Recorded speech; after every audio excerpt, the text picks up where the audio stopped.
Hey everyone, welcome to this edition of our Researcher Life series called Beyond the Hierarchy, Navigating Influence Without Titles. In a world where traditional hierarchies often dictate roles and responsibilities, it's important to understand how to exert influence and demonstrate leadership without relying on titles. I'm actually really excited to learn more about this topic myself today. Thank you all for joining us. Let me introduce our speaker. So we have Michael Sadek joining us, who is the Associate Director and Medical Advisor at Organon Pharmaceutical, with over 15 years of experience in the pharmaceutical industry. Michael, I'll let you introduce yourself more thoroughly in just a second, but for now, welcome to this webinar. Yes, so thank you so much, Julia, for a nice introduction, and hi, everyone. Thank you for tuning in to listen to this webinar, and I'm glad to be with you all here today. First of all, I would like to thank Researcher Solutions for their kind invitation. Research Solutions has been my main partner for utilizing and acquiring copyrights to scientific articles, latest publications, and major clinical trials. I've been using their services for a long time. I'm glad that we're partnering again for the Researcher Live series of webinars for the second year in a row. So just, Julia, if you want to just like some notes and maybe introduction about the Research Solutions. Sure. So just a couple of quick housekeeping items before I officially hand it over to Michael. So you're on listening mode. You don't have to worry about background noise. You're on mute. We do have chat enabled. So if you have a technical question, feel free to let me know in the chat. I'll be monitoring. And then we also have time for all of your questions. So down on Zoom below, where it says Q&A, if you click there, you can add your questions as soon as they come up. And then we'll have dedicated time at the end of the webinar to answer them all. Also, this webinar is being recorded. And if you want to rewatch a specific part, share it with your colleagues, your friends. I'll be sending out the recording to all of you probably an hour or two after the webinar is over. Okay, and then just one sentence about the Research Solutions, which is the company behind this webinar series today. You might also know us at Reprints Desk, although we're officially moving over to Research Solutions. So founded in 2006, Research Solutions provide solutions that simplify and streamline how organizations discover, acquire, manage, and then also create scientific articles and data. Today, more than 70% of the top pharmaceutical companies, prestigious universities, and emerging businesses rely on our family of products powered by AI and NLP technologies. Okay, now with further ado, I'll turn the floor over to you, Michael. Thank you again, Julia. So hi, everyone. As I told you all, I'm just glad to be with you all today into this webinar. I'll just give you a brief introduction about myself, and then we can dive into the topic of today. Currently, I'm working as a medical advisor in Organon, Egypt. I started my journey by graduating from faculty in science in Egypt in 2008. And then at 2009, early in the year, I joined MSD, starting to work as a sales representative in different cardiovascular and diabetes products. I worked as a sales rep for 4 years, then I moved into the marketing team in 2015, where I was again responsible for the marketing portfolio of several diabetes and cardiovascular products. In 2015, I shifted gears and I moved into the medical affairs, working as an MSL in MSD. And for 6 years, I worked across different therapeutic areas, bone and pain, respiratory, cardiovascular diseases again, and infectious diseases. And in 2021, I moved to Organon. At that time, a company that was recently spun off from MSD. I started the medical affairs function within the country and currently serving as a medical advisor for various women's health TAs like contraception, fertility, maternal health, and so on. So that's a bit of a background about my professional career. My personal life, I'm a big fan of all types of water sports, whether it's surfing, kayaking, diving, snorkeling, etc., you name it. I'm just the right person to do this. And in my personal life, I've been happily married for 5 years, and my wife is a banker. She's not in the pharma field, thankfully. And both of us like exploring new cities, trying different foods, spending a lot of time in the nature. So this is basically about myself. Today, we will be talking about a very important topic and a topic that is very close to my heart, which is titled Beyond the Hierarchy, How to Navigate Your Influence Without Titles. And this is an increasingly important topic and one that I've been thinking about and trying to develop myself for a while. And I felt like there is no better way to develop myself and learn more about it than to share with you all my experience on my journey into this topic.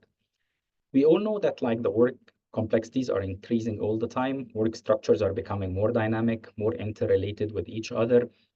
Usually with the introduction of the hybrid model of work across all the countries, we've been dealing with people that in an increasingly complex situation, you might be dealing with a manager that is not based with you in the same country. You might be part of a team that is not working with you in your country, people from different cultures, people from different backgrounds. So how to navigate this environment and how to be able to influence people without formal authority is more important now than ever to help you better navigate your career and also achieve your aspirations as you move forward. So before we start, I would like to ask you to and hear from you more about how do you feel about this topic.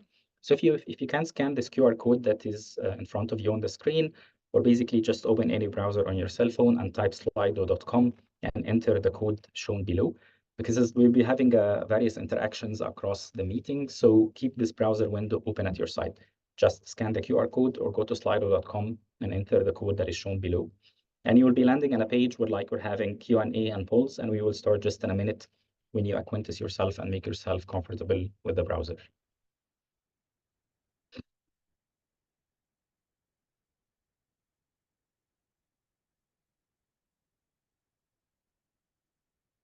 Okay, so the first question that I'm going to be asking you today, just to get to know you more, how do you describe your ability to influence others?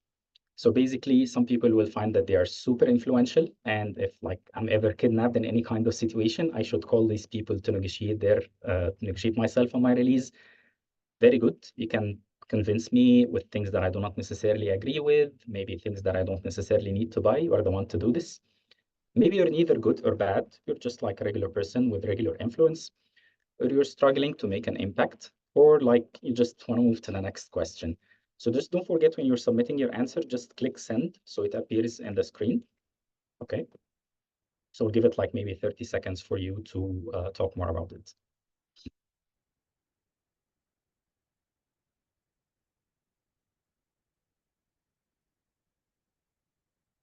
Okay, nice.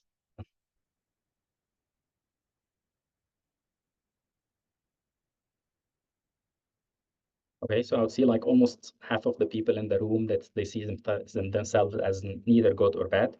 You're just people that are able to influence others in certain situations, and sometimes you're not able to achieve that. While it's equal distribution between the super people, the very good, and the not so good. So I'll be moving to the next question, but please, people who believe that they are super influential, just drop me your number because probably I will need you when I'm kidnapped at any time in my life. So the next question is, what is your biggest challenge when it comes to influencing without authority? Like just what is your biggest fear, biggest challenge? And here you can write free text and you can write as many sentences or obstacles that you face. So I'll give you time, just write anything and just click send and it will appear directly in the screen.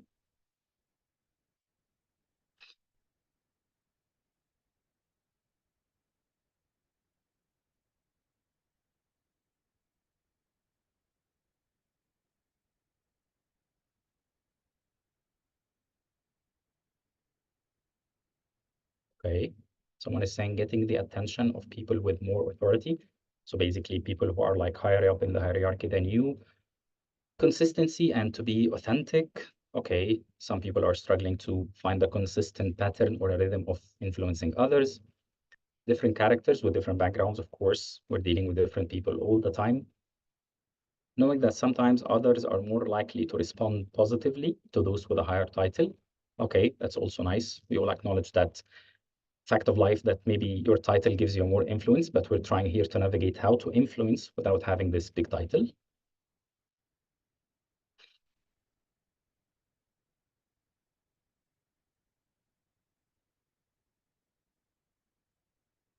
Okay, some fears. Am I speaking the right language and right tone?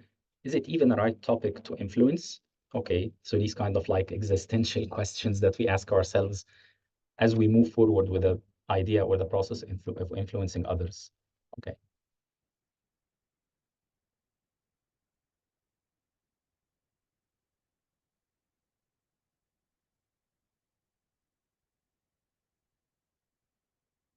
Okay, maybe I'll give you like maybe 30 seconds more if someone else wants to add anything, or if you want to add more than one answer, please feel free to do so.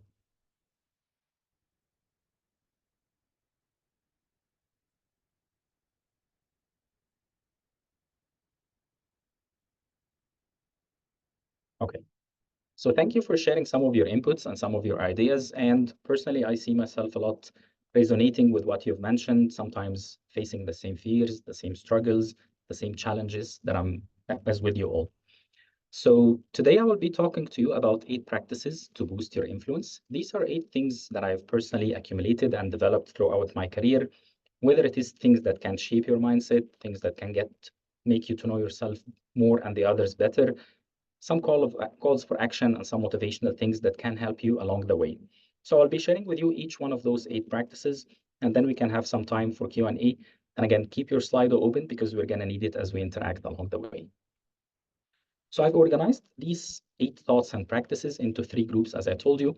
The first 3 of them are related to how to shape your mindset to be more of an influential person, what influencing without authority is about, and what is it not about. The second group is some practical tips and tricks or some practical practices that you can do every day to improve yourself, to know yourself more, to know the others more, and at the same time to increase your level of influence. And finally, I will leave you some couple of calls for action or some motivational things that I've learned throughout my life that can encourage you to step out of your comfort zone, to start practicing those influential muscles, and to try to unleash your potential in your career with the people around you, not just in your career, but also in your personal life. So the first thought that I'm going to share with you today, it is not about you. First of all, when we think about influencing without authority, we automatically think about making them doing what we want. So when we're asking anyone is like, what is the meaning of influencing without authority? We'll start thinking to ourselves that, okay, as someone have mentioned, I don't have a high title, but I need to convince people to do what I want, okay? And this cannot be any further from the truth as we're talking about influencing without authority. So basically, you're not trying to treat people as marionette puppets that you can start moving around to achieve your agenda, or maybe convincing people to do things that you really want, trying to reduce the resistance to your ideas. This is not what we want to achieve, and this is not what we want, how we want to influence people. You're able to influence people by your character, by your personality, by your communication style, by your passion, by your enthusiasm, but not any means to enable them or to force them to do what you want. Okay? So think of that the first idea and keep that in your mind. It's about making people see the things or see the future and the potential of the things that you want to achieve. Each time you're talking to people and thinking about influencing them, think of how you can inspire people so they can think to themselves, yes, this person, I like what he's saying or what she's saying, and I want to follow him along that road that he is making. It's not about people to think, I have to obey X, Y, or Z, I have to obey Michael, I have to obey Julia or Alejandro on what they say. Rather than just saying, I like what this person is saying, I admire his way of thinking, his passion, maybe his commitment to what he's doing, and I'm ready to take the extra mile and walk with him or her towards that destination. Otherwise, you'll be ending up as destroying your culture, your reputation as a person. Everyone will know that you're just trying to control them or just trying to manipulate them to achieve what you want. And at the end, you will be the loser on the long run. You might be achieving things on the short run. People might start obeying you. But at the end, people are smart and they will start observing that basically you're trying to advance your own agenda. You're not giving them any benefit or any value of the things that you're doing that reflects directly on them. And then people will start obeying you just for the sake of doing it, and you will lose the respect and the reputation of those around you. So the first advice that I want to leave with you is that it's not about you. It's about, again, how to find a mutual benefit and a mutual win-win situation between you and the others around you. The second thought that I want to talk to you about today, it's not a waiting area. Most of us have faced this situation when you're going maybe to a restaurant and the restaurant is very busy. The guy that will greet you or the lady that will greet you at the entrance of the restaurant will say, okay, we're a bit busy right now. Do you want just sit in this waiting area until we prepare your table? So basically on that table or like in this waiting area, you're starting to think about the next stage, which is going to your table, ordering your food. You might be checking your Instagram to spend time, looking at your emails, or even starting to look at the menu of the restaurant so you can be able to order quickly as soon as you're seated to your table. So influencing without authority is not a waiting area. It's not a temporary stage in your life. You're not going to do influence without authority until you're able to have authority and then order people to do what they want. Okay, so most of the time, lots of us, when we're thinking about influencing without authority, we think of it as just an alternative or a substitution for a way or like as an until we're able to obtain this formal authority, maybe when you're having a people management title, when you're a director or you're having an expanded role, And then you will return to the old ways of starting to ordering people to do what you want instead of achieving them. Sorry, instead of inspiring those people. So we don't want you to be this guy on the picture who is screaming at everyone on the megaphone. Rather than just, we want you to be the person who inspires others to go along with him.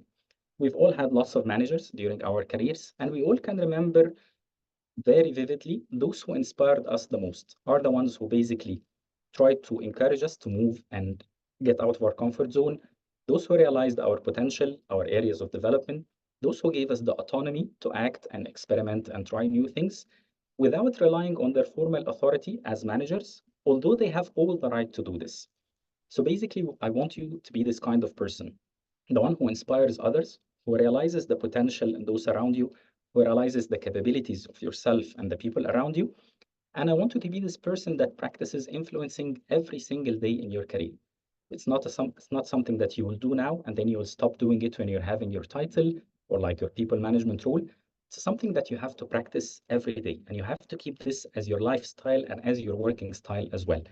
Otherwise, as I'm telling you, you will just be practicing this as a temporary stage or as a transient stage when you are waiting in the restaurant waiting area. And then when you go to the table, you will forget completely about it and start ordering people and forcing them to do what they want. And again, this is not the type of person that you want to become. And we've all seen, again, those people who are just relying more on their titles, the one that they call the traditional managers. We want you to be the leader who is able to inspire people and make them, again, move with you along the way without having to formally order them to do things, unless, of course, in certain times that you need to practice your authority to achieve things for the greater good of the team. The third idea that I'm going to share with you today, it's a spectrum, not an action. So maybe when we're talking about influencing without authority now, you can come to a realization that this is something that is reserved for big people like managers, directors, global people working in global roles, etc. And then maybe you say to yourself that this is something that I have to do only in the work setting. This is something that a skill that I have to acquire, a 9-to-5 job or whatever that I'm doing. And then the rest of my life, I do not have to care about influencing without authority. Or maybe also you're saying to yourself that influencing without authority is about inspiring people for big actions, big visions, big dreams, etc. However, what I want to leave with you is this. It's a spectrum. It's a full range of actions, small and big. It's a full range of interactions with people in your work, with people in your personal life. So basically, don't limit your influence only to big actions, work environment, etc. Every situation that you're facing into your work life is an opportunity for you to influence and inspire others. Starting from the interview that you do with your hiring manager, it's an opportunity to inspire this person to believe in you and to hire you for this role. Your interactions with your teammates is an opportunity to inspire your teammates and get inspired by them to move towards a bigger goal. Even your discussions with your manager in your one-to-one meetings or your daily life, people around you, these are opportunities to inspire and to influence those people, not necessarily with big actions. I would say like even the smallest thing, if you're discussing something with your manager, you want to approach business in a certain way, this is an opportunity for you to inspire this manager to see the world as you're seeing it and then be able to be convinced with your opinion and your thinking of anything. So basically, do not reserve that to small actions. Also, do not limit your influence or idea about influencing into just the work settings. We all get inspired and we all influence and inspire people around us, even if we don't realize so. Interactions with your friends all the time. That's why when we were young, our parents were very careful in choosing our friends and advising us not to mix with the wrong people, because they know that you will influence those people and you will be influenced by them. If you're a mom, if you're a dad, your children will look to you for influence, for inspiration, even though if you do not practice your formal authority at them lots of times, they will be looking for you for inspiration. Your husband, your wife, etc. All kinds of social interactions are ways for you to inspire and be inspired, or influence and be influenced by others. So think of it as something that you're going to be practicing, not just in certain part of your career until you're able to get the title. And it's not something that you'll be just practicing in big things, like when you're handed responsibility over a department or a big team, or you're installing some like vision from a global perspective or a regional perspective. It is something that you can do as a person every day in each step of your career and in each part also of your personal life. So my third message to you is do not underestimate your influence. It's there and you're able to do it even in small actions and even like in entry level positions. junior positions, mid-senior levels, and so on. And of course, as you go up, your influence will be higher because more and more people will be looking to you for inspiration and for influence without the organization or your work. So now let's move to the second group of ideas, which are things that I'm calling as practical tips and tricks that can help you understand yourself more, that can also help you to understand people more, and be able to shape your message and tailor your approach to be able to influence and inspire others at the same time getting inspiration and influence from them as well. So the first tip or trick or like practice that I'm going to tell you about is to search for your leverage point. A lot of times in the business, you hear this word like we need to leverage on this situation. The company needs to leverage on the available resources. So what is basically is the concept of leveraging on something or the lever arm. So it's basically a physics concept, and I was not a big fan of physics when I was in high school and I was in university. So basically, it's a concept that it dates back to the times of Archimedes when he said, "Give me a lever long enough and a place to stand in, and I will move the entire earth." So basically from the picture in the right, you see that you're using this long lever arm to remove or to move an object that is very heavy by applying force to this lever arm. So imagine what Archimedes was imagining at that time. He's saying that give me a lever that is long enough and a place to stand like from outside the earth, and I'm able to push and move the earth in its entirety with my force. So the first thing that I want to share with you today is to search for your own leverage arm or leverage point. Each one of us has his own leverage, meaning that you have something that no one else has in your current role, in your current personality, in your talents, in your communication style. Even if you don't realize it, it's there and you have it. So sit down with yourself in a quiet moment of reflection and search about the unique things that you have in your role. And I will start giving like few examples from maybe the pharma careers, but I'm hoping that you're able to reflect and see some examples as well in your industry or your career, whatever it is. If you're working as a salesperson, you are the one who is closest to the HCPs or the healthcare providers. You're the one who's closest to the customers. You know them the most. You're able to define the problems that they're seeing, the pain points that they're having, the solutions that can make their life easier. So again, your voice can be heard and can be respected, whatever the setting that you have within your organization, because you are the one that has this leverage of knowing the customers or the HCPs the most. If you're working as a marketing person, you are the one who is able to shape the strategy and the mindset of the team. You're able to develop the plan, you're able to develop the tactics, and you set the rhythm for the team to operate and to achieve the objectives. And this is a huge leverage arm that you should be understanding and realizing within yourself. If you're working like myself in medical affairs, you are the one who is closest to the customers, to the scientific leaders.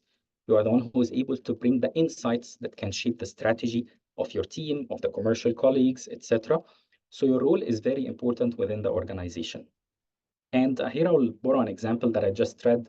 I think President Kennedy was visiting the NASA headquarters in I think in the 80s or something, and he found a janitor in the room. So he was asking him, "What is your role, sir?" So the guy, like very proudly, he said, "I help sending people to the space."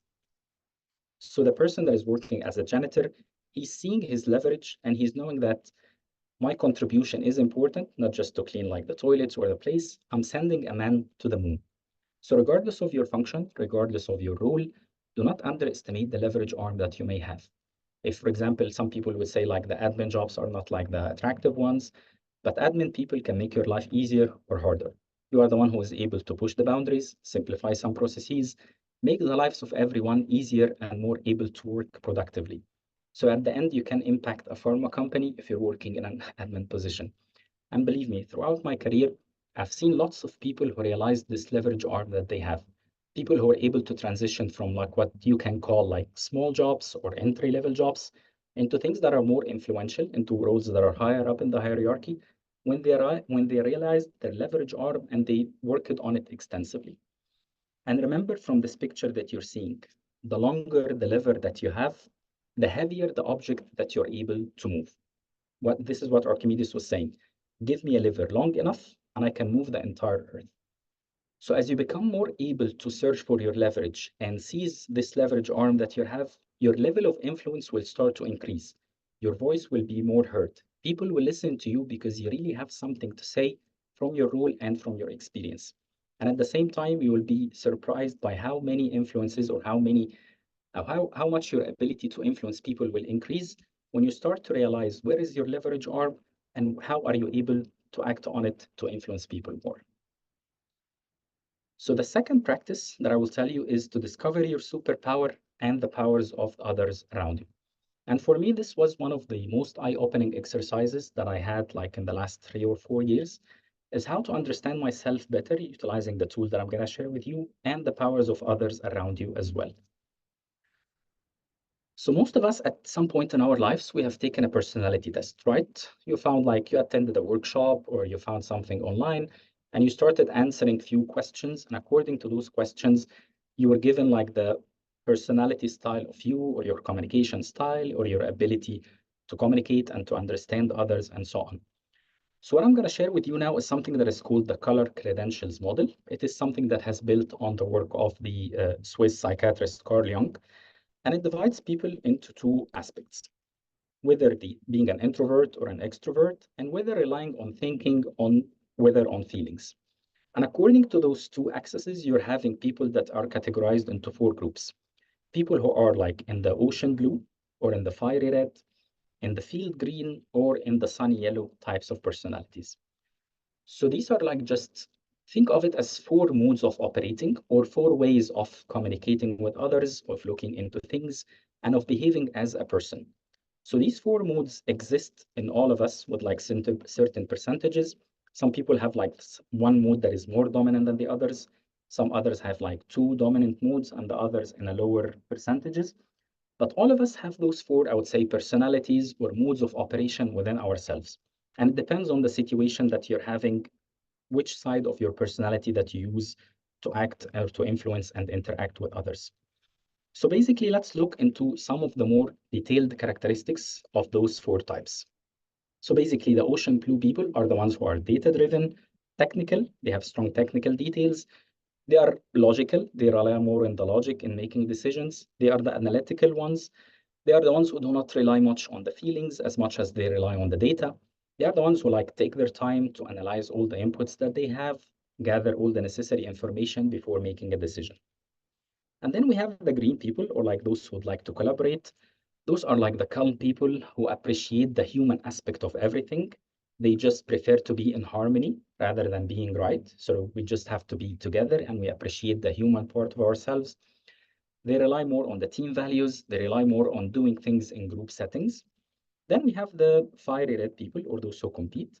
These people are fast-paced. They are direct. They make quick decisions. Sometimes they can be very blunt. They do not like give too much weight to emotions or feelings. They are decisive. They just make quick decisions. They want also to understand the bottom line at all times. They don't want to listen to too much details. Just give me the bottom line. Just give me the conclusion of everything that you're talking about. And finally, we have like the sunny yellow people. So those people are usually find them like the loudest in the room. These are ones that are super optimistic, super motivated. They prefer creating new ideas, trying to induce change. They want to take the risks and they're trying to change things as much as possible. They're always optimistic. They see the sun is always shining, clear skies, nothing can deter us from our objective. So these are like the sunny yellow people.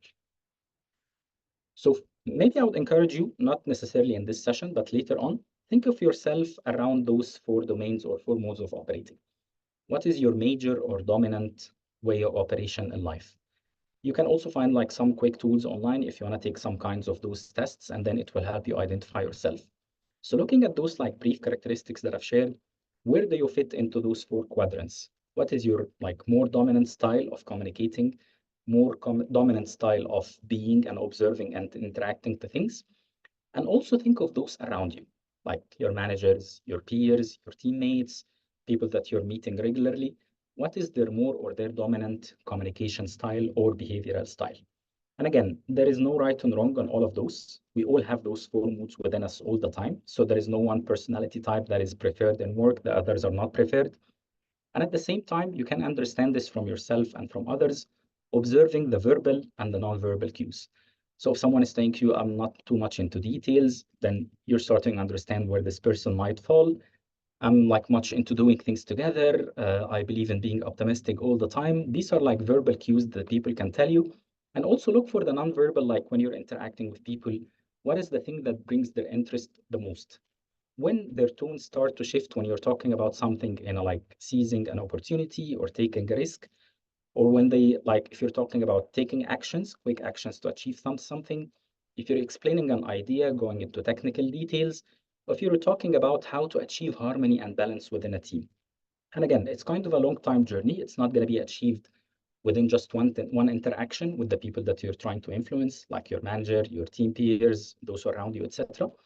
Just be open to observing those verbal and nonverbal cues. Understand yourself more and try to understand others as well. Try to appreciate your superpower more because this is a superpower, and also try to appreciate the powers in the others as well. Okay, so maybe I'll just leave this with you for a second and then we can start or we can continue playing a game on Slido. So again, I'm going to show you something on Slido now. If you open your browser, again, scan this QR code. Let's play a game, and you're tasked in this game with convincing me to pay money for Julia's surprise birthday party at the office today. Okay, so you come to, I came to the office today and someone is telling you Julia's birthday party is today and we're gonna throw her a surprise party. And you have to convince Michael, knowing and that Michael is a more of a yellow dominant style of communication. So just think about it, improvise, just give maybe a sentence, how you will talk to Michael, what the things that you will focus on. If it's not a sentence, just focus on few things that you want to mention about it, knowing that I'm a yellow dominant person, drawing more like the ideas, the creativity, achieving things that are not there, maybe trying to change things and take risks. So think of how can you inspire me as a person, as a yellow person, to be able to contribute and pay money for you all as a group to prepare for this surprise party for Julia today. Okay, let's go.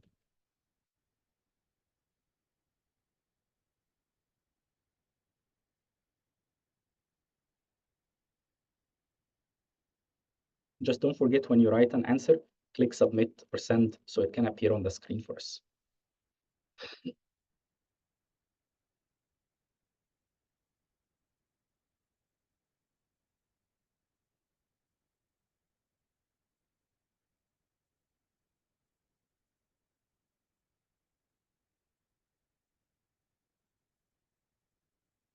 Okay, nice. I hope all of you will be very convincing because I do want that surprise party now. Yes, someone is saying like, so exciting that we have this birthday coming up. I'm sure you have tons of ideas. What theme would we could go with for this surprise party? What do you think? Okay, that's nice. So again, focusing on that this person has a good reservoir of ideas, of initiatives, and again, trying to have a birthday party that is around a certain theme. So those people wouldn't just throw any kind of surprise party. They want to tell you like, just get a cake and let's be over with it. We want you to be the first to put a smile on Julia's face. Please pay now. Okay, I like that as well. So again, imagining things, how it will look like, telling people that imagine how Julia will be happy, how there will be a big smile on her face. Okay. Without your participation, the party won't be successful. Okay, that's a good answer as well. Let's make a list of groovy music, bright balloons, arrange snacks and Julia's favorite flowers. Just happy atmosphere. Oh, organize a pink cake. I love this answer because this is how yellow people are seeing life. Just music, bright balloons, flowers, pink cake, not just any cake, like it's not a white or black cake, just get the most brightest color cake that you can ever find. So these people will feel like, okay, I'm imagining or I'm envisioning how this party will look like, and I would like to be part of it and I would like to participate. Okay. Okay. Maybe I'll give like 30 minutes for more answers if you would like to.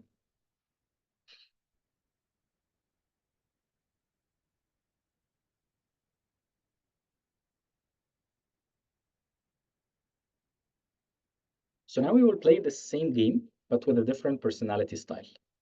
So again, you're tasked to convince me to pay money for Julia's surprise birthday party today. And I'm of a more of a blue dominant person. You know, those people who talk about logic, analytics, thinking about making a decision, etc. So I know this might be a bit harder, but just try to think and innovate how you reach out to me as a person, as a blue person, to convince me for this party.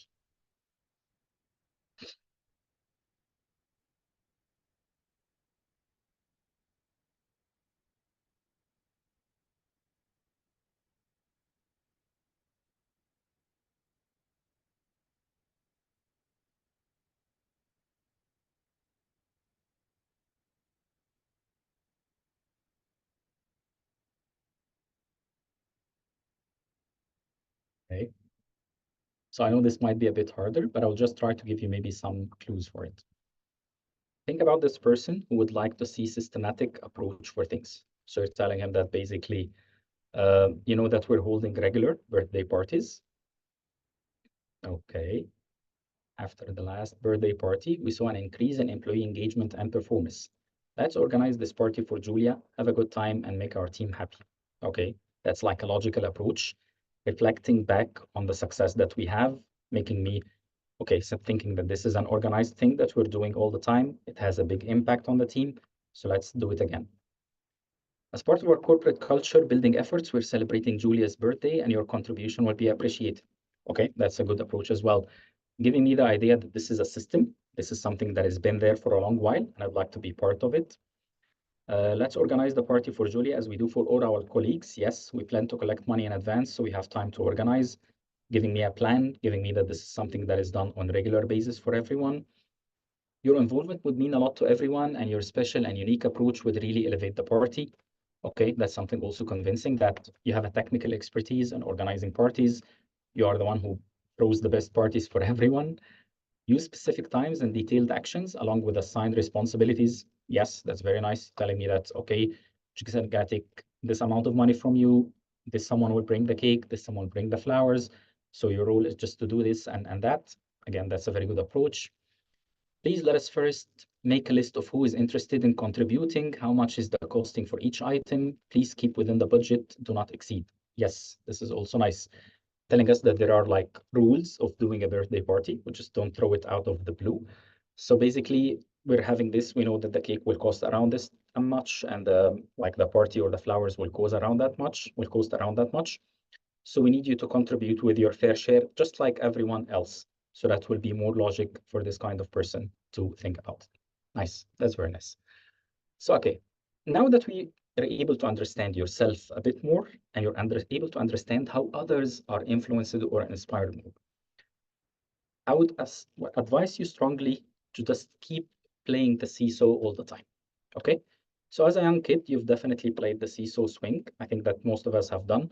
Just maybe write in the comment yes or no if you haven't played this game before as a kid, but I would assume that most of us have played this game at a certain point in our lives. So basically, when we were playing the seesaw, in order for the game to continue, you have to keep pushing yourself down at sometimes so the other kid can go up. And sometimes you just have to let yourself be pushed up by the other kid on the other side of the seesaw. So in order for the game to continue, you have to keep playing between the two modes of the game. If you just decided on pushing down as much as you can, the kid will be up and nothing will happen.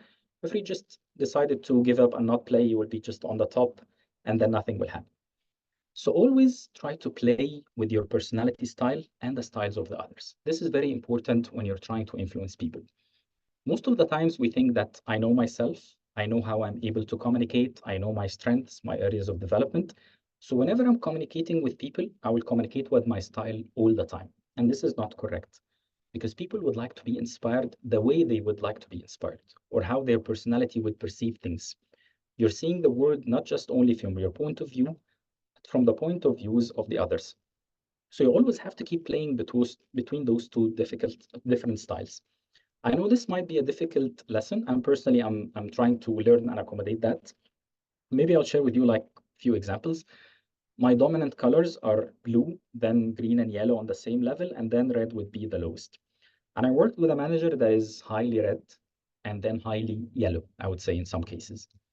So it was a bit for me as a challenge. And at first, I was like feeling that I'm not heard, I'm not able to explain my ideas, I'm not able to share things that I want to share. And I don't know why. And I was frustrated at times. But then I would started to understand myself more and this person more. Then I tried to get out of my comfort zone and tried to shape my messaging and my way of communication with them as they would prefer to receive it. So for example, I would schedule like our one-to-one with the specific bullet points about the topics that I want to share. I want to talk about this initiative. I'll discuss 1, 2, 3, nothing more. Not saying I'm just gonna discuss this topic and then start to talk endlessly about all the things that I want to do or the things that are pending, etc. I started also to tailor my messages, even when we're chatting on Teams, when we're chatting on WhatsApp or whatever. So this was always a struggle for me, how to shorten my sentences more, how to focus more on actions rather than just explaining details or going deeply into something. So I was trying to play to the other person's style, but I also didn't ignore my styles. For example, if I want to discuss something in details, I would just send a note that I want to discuss this and I need some more time to explain my idea. When is the best time that we can do this? Or maybe I would give the title of the topic that I want to discuss. I want to discuss this. And they would say, okay, what does that mean? Then I would go into more details about it because they expressed the interest to learn more about this topic. So again, it's kind of a seesaw game that will continue for the rest of your career and for the rest of your life with people around you. Don't stick to your style and don't just align or conform to the other people's styles. If you keep focusing on your style only, you will be a rigid person that is able to do just the things that you're able to do. And maybe you'll inspire only those who are similar to you in style and characteristics. And on the other side, if you keep conforming to the other styles, you will be a people pleaser. And of course, we don't want any one of you to be a people pleaser that just kind of forgets their identity for the identity of others. So now coming towards the end of the presentation, I will share with you what I call like a call for action or some of the things that can motivate you, that can inspire you to start embarking on this journey of influencing others, even if you don't have a direct authority over them. So basically, life will give you mostly a rock hammer, so use it very well. So how many of you have seen a movie called The Shawshank Redemption before? And this is an embarrassing question for me, at least. I will start to feel like very old because this was a movie in 1994. So I hope that like many of you have seen this movie before. So maybe just type yes or no in the chat so I can understand if you've seen this movie or not. And I hope some people from Gen Z have seen this movie as well. I've seen it like, I would say a dozen times. Just look in the chat.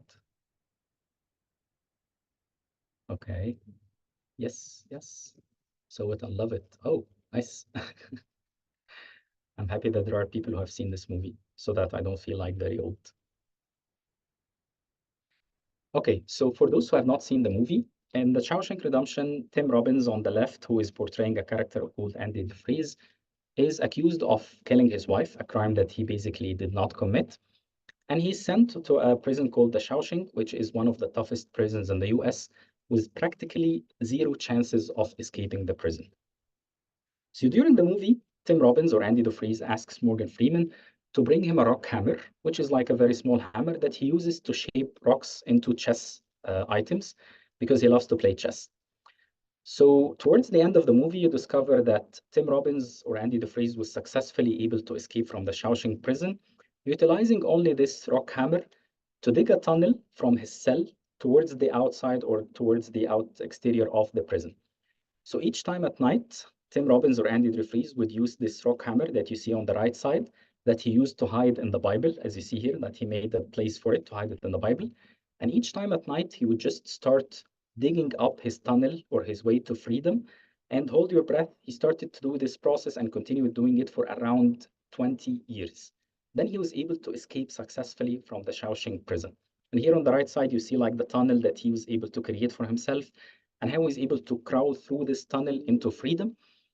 So most of the times in life, you will be handed like a small rock hammer. You'll not be given like big things to do, or like you're not tasked with great things. And even if you are, you're just having a rock hammer to make the influence. You're not going to have like all the authority in the world, or maybe something like that. But really, the small things that you put every day are the things that really matter. Your attitude, your commitment, your attention to details, your willingness to develop and to learn and change yourself to adapt to different situations, your ability to deal with frustrations. So this is your rock hammer and you have to use it well. You don't have to do big things. No one starts a project by achieving like something big at the end, but you just have to put the time and the effort, one step at a time, one small step at a time, one night of using the rock hammer at a time, just like Andy DeFries did. And at the end, you will be able to achieve great things. You will be amazed with how much you've been able to deal with, how much you've been able to influence others, and you will be exceeding even your own expectations. So remember this, most of the time you're having only the rock hammer for yourself. So try to use that very well. And remember again, Andy Dufresne spent like around 17 or 19 years, if I remember correctly in the movie, to dig the tunnel that he was able to use to escape. So don't speed up things. You know that things will take time. Do not be frustrated if you feel like for once to influence people around you. It's again an ongoing journey. And it's again the seesaw game that you have to keep playing all the time. Sometimes you influence people, sometimes you get influenced by the others. Just focus on the process of digging up the tunnel like Tim Robbins used to do in the movie. Then finally, my last thought to you is listen to Irvin Yalom. For those who don't know this person, Irvin Yalom is a psychiatrist. He's an American psychiatrist. He's an existential psychotherapist. I like find this word very difficult for me to say existential. He's an emeritus professor of psychiatry at Stanford University.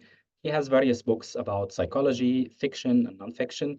He's very known for his compassionate spirit with his patients, his ability to give deep insights, and his ability to go above and beyond to help his patients and support them. He's currently like 92 years old. If you find any book for Irvin Yalom at any bookstore, just grab it and read it, and you will not regret it.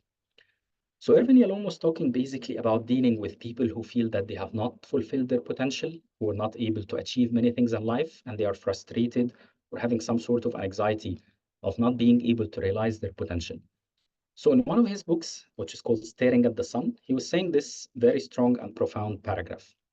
He was saying, my purpose is not to drown anyone in a sea of regret for the past, but ultimately to turn his or her gaze towards the future and this potentially life-changing question.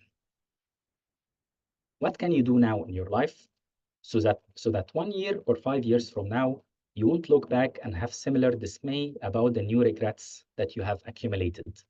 In other words, can you find a way to live today without continuing to accumulate regrets? And this is again from a book called Staring at the Sun.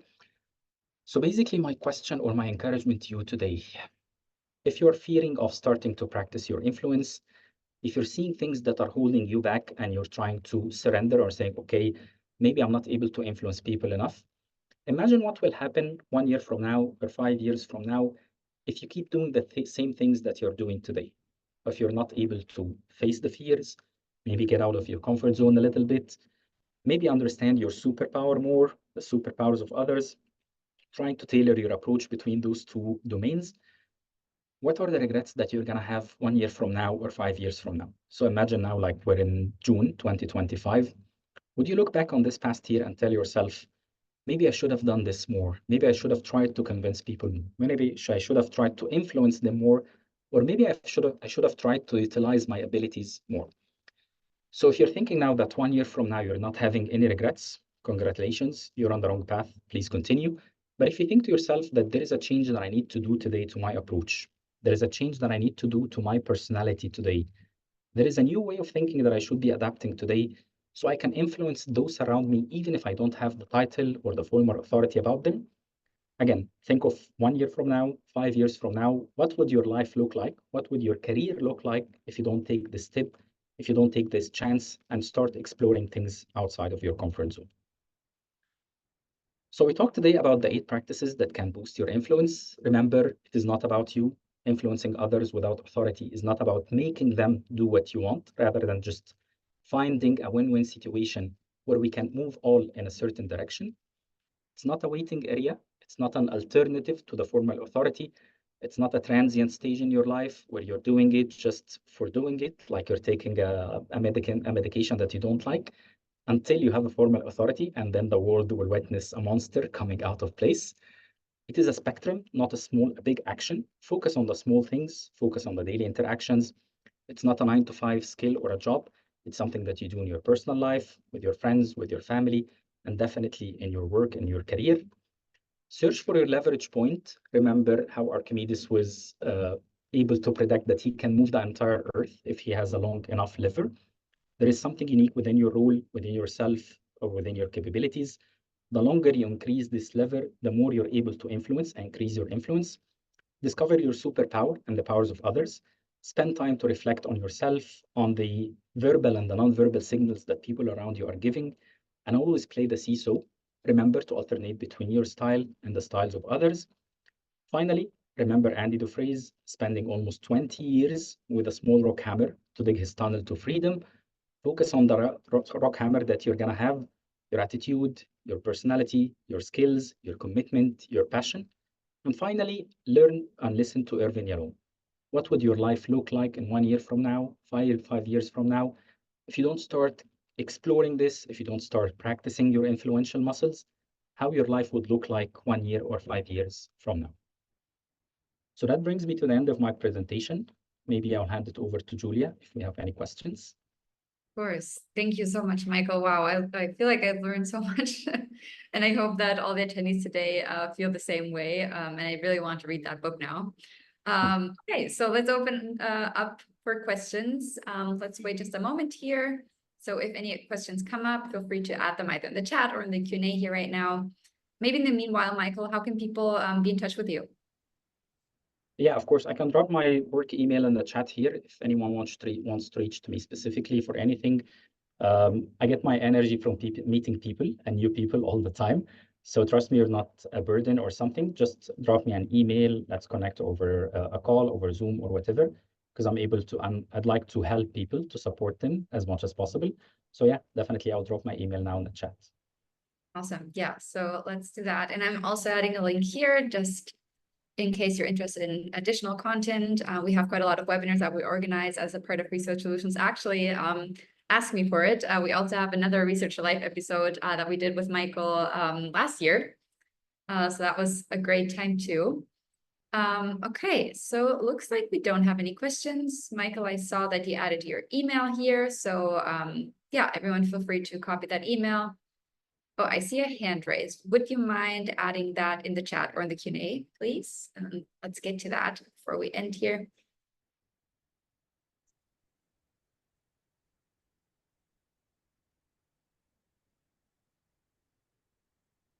Okay, well, if any other questions come up or that hand raised was a question maybe it was by mistake, you can reach out via email. You can hit reply to the webinar email that I sent out. Of course, feel free to reach out via LinkedIn as well. And both Michael and myself, we'd be happy to answer any questions. Well, thanks everyone for joining. Michael, thank you so much. You definitely inspired me today, and yeah, really hope to see you on another webinar soon. So Julie, I'm sorry, there's a question in the Q&A. Oh, that's perfect, right on time. Oh yeah.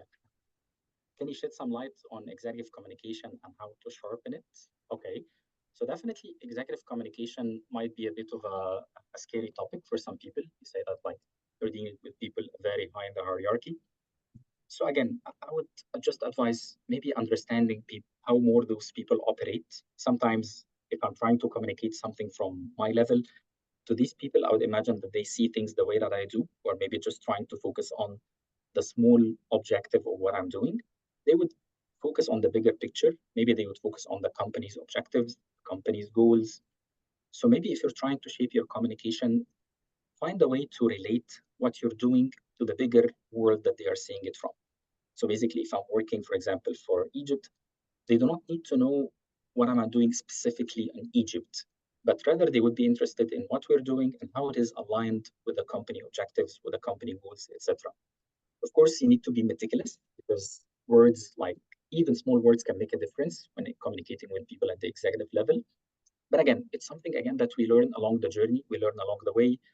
Sometimes you would be engaged in a executive people visit to your country, so you'd have to communicate something and draft things. But again, as you keep practicing those muscles, it will grow stronger, and you will be able to understand what exactly to say, what not to say, what are the words that would resonate with those people based on like your company's culture, behaviors, and desired objectives, and what not to say that might be into too much specifics or details. So I know it's kind of a general answer. I hope that is supportive and useful. Okay. Awesome. Looks like we have another one here. Okay. Influence and communication as a neurospicy people is hard. Any pointers, please? So I'm not sure what neurospicy means as a clue, or maybe you can just elaborate more. Yeah, so for the person who asked that question, feel free to type some additions. So into that. In the meanwhile, we did receive a really nice comment here. Thanks, Michael, for the eye-opener presentation. Loved it. Thank you so much for your comment. Okay, so neurospicy is neurodiverse. I would say that's again kind of a learning journey, because people with like neurodiverse capabilities or etc., you have to try and experiment. Maybe sometimes you will be successful, sometimes you will be not. As I'm telling you, you might say the wrong things at certain times. Sometimes you might be able to find what is really clicking with those people. So I would just be kind and be compassionate to everyone's needs, everyone's like different stages of understanding and development. Just be open to feedback or sometimes criticism if you receive something. But again, I would say like be compassionate before you draft any kind of communication or influence, because you might realize that those people are not on the same wavelength as you. So first of all, it's not about inspiring or convincing. It's about being compassionate and linking or relating to those people, feeling that they can relate to you and understand that you really understand them and you really feel for them. And then you can start again by building on this confidence. You can be able to influence, share your message, and share your thoughts with those people. So I hope that helps as well. Yeah, good question. And thanks, Michael, for answering that. Okay. Great. Thanks everyone again. Now officially ending this. If any other questions come up, as I mentioned, feel free to reach out. Thanks, Michael. And yeah, enjoy the rest of your day, afternoon, depending on where you are. Thank you, Julia. And thank you again, Research Solutions, for this very nice opportunity. Thank you, everyone, for tuning in at the end of maybe a working day. And feel free again to just drop me an email at any time. I'll be happy to connect with you. Have a good rest of the day. Bye, everyone. Bye-bye. Bye.